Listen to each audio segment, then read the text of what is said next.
What I really want to try to achieve here is to make Mars seem possible, make it seem as though it's something that we can do in our lifetimes, and that you can go. And is there really a way that anyone could go if they wanted to? That's what we want. Yeah.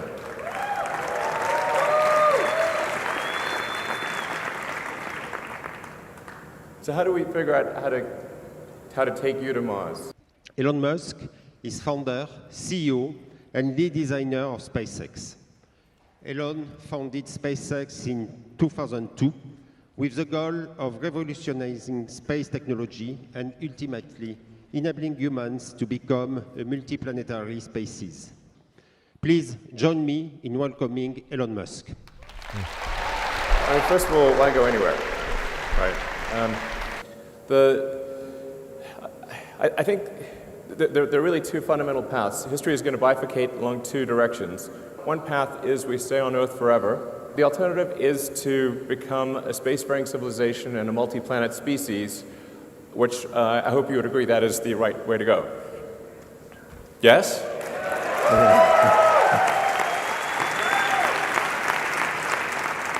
If you look at a Venn diagram, there's no intersection of sets of people who want to go and can afford to go. In fact, right now, you cannot go to Mars for infinite money. Taking sort of an Apollo-style approach, an optimistic cost number would be about $10 billion a person. And we sent 12 people to the surface of the moon. I think probably the greatest achievements of humanity. That is a steep price to pay for a ticket. You can't create a self-sustaining civilization if the ticket price is $10 billion a person. What we need is to move those circles together. And if we can get a cost of moving to Mars to be roughly equivalent to a median house price in the US, then I think the probability of establishing a self-sustaining civilization is very high. I think it would almost certainly occur. Not everyone would want to go. In fact, I think a relatively small number of people from Earth would want to go, but enough would want to go and who could afford the trip that it would happen.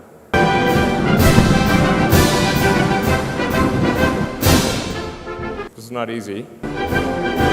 We have to figure out how to improve the cost of trips to Mars by 5 million%. So it's tricky. I mean, it sounds virtually impossible, but I think there are ways to do it. This translates to an improvement of approximately 4.5 orders of magnitude.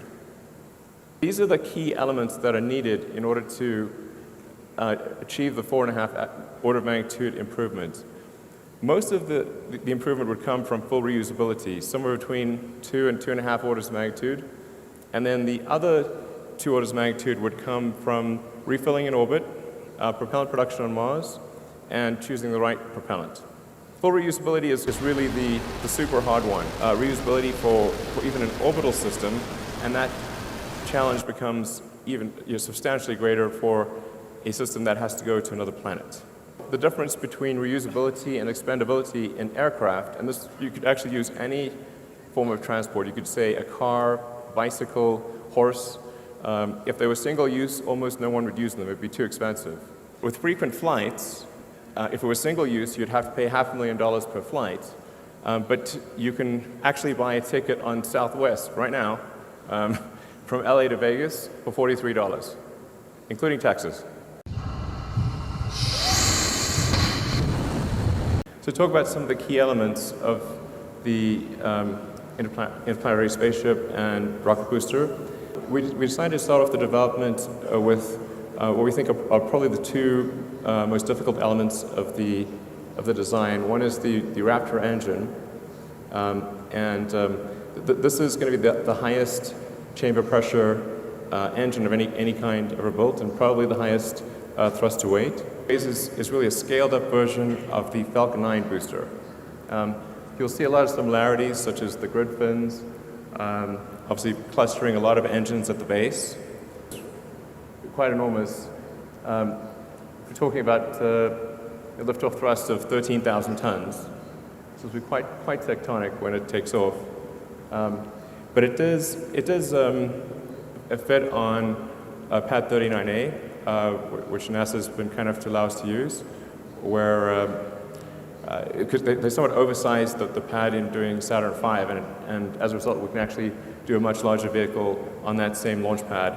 And then in the future, we expect to add additional launch locations, probably adding one on the south coast of Texas. But this gives you a sense of the relative capability if you can read those. But yeah, these vehicles have very different purposes. This is really intended to carry huge numbers of people, ultimately millions of tons of cargo to Mars. So you really need something quite large in order to do that. Just to give you a sense of size, it's quite big. And,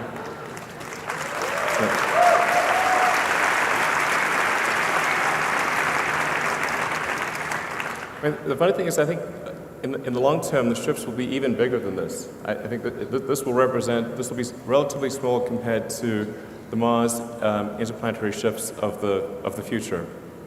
But it kind of needs to be about this size, because if in order to fit 100 people or thereabouts in the pressurized section, plus carry the luggage and all of the unpressurized cargo, to build propellant plants and build everything from iron foundries to pizza joints to you name it.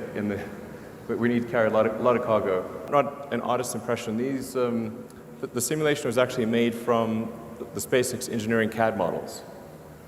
So this is not, it's not just, well, this is what it might look like. This is what we plan to try to make it look like. Just want to give you a sense of what it would feel like to actually be in the spaceship. I mean, in order to make it appealing and increase that portion of the Venn diagram of people who actually want to go, and the goal is at least 100 passengers per ship, although I think ultimately we'll probably see that number grow to 200 or more. You got a sense for what the system architecture looks like. The rocket booster and the spaceship take off, loads the spaceship into orbit. The rocket booster then comes back. It comes back quite quickly, within about 20 minutes. And so it can actually launch the tanker version of the spacecraft, which is essentially the same as the spaceship, but filling up the unpressurized and pressurized cargo areas with propellant tanks. So they look almost identical. So this also helps lower the development cost, which obviously will not be small. And then the propellant tanker goes up, and it'll go up multiple times, so anywhere from 3 to 5 times to fill the tanks of the spaceship in orbit.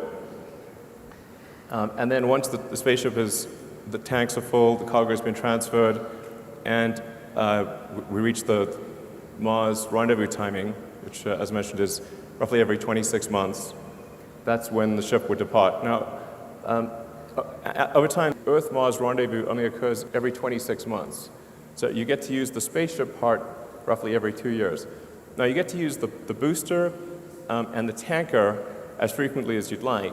A lot of sense to load the spaceship into orbit with essentially tanks dry and have it have really quite big tanks that you then use the booster and tanker to refill while it's in orbit and maximize the payload of the spaceship so that when it goes to Mars, you really have a very large payload capability. There would be many spaceships. You would ultimately have, I think, upwards of 1,000 or more spaceships waiting in orbit. And so that the Mars colonial fleet would depart en masse. They're kind of like Battlestar Galactica. You've seen that thing. That's a good show. So a bit like that. So then to give you a sense of the cost, really the key is making this affordable to almost anyone who wants to go. And we think, based on this architecture, assuming optimization over time, like the very first flights would be fairly expensive, but the architecture allows for a cost per ticket of less than $200,000. Maybe as little as $100,000 over time, depending upon how much mass a person takes. So we're right now estimating about $140,000 per ton to the surface of Mars. So if a person plus the luggage is less than that, taking into account food consumption and life support, then we think that the cost of moving to Mars ultimately could drop below $100,000. I think as we show that this is possible, that this dream is real, not just a dream, it's something that can be made real, I think the support will snowball over time. And I should say also the main reason I'm personally accumulating assets is in order to fund this.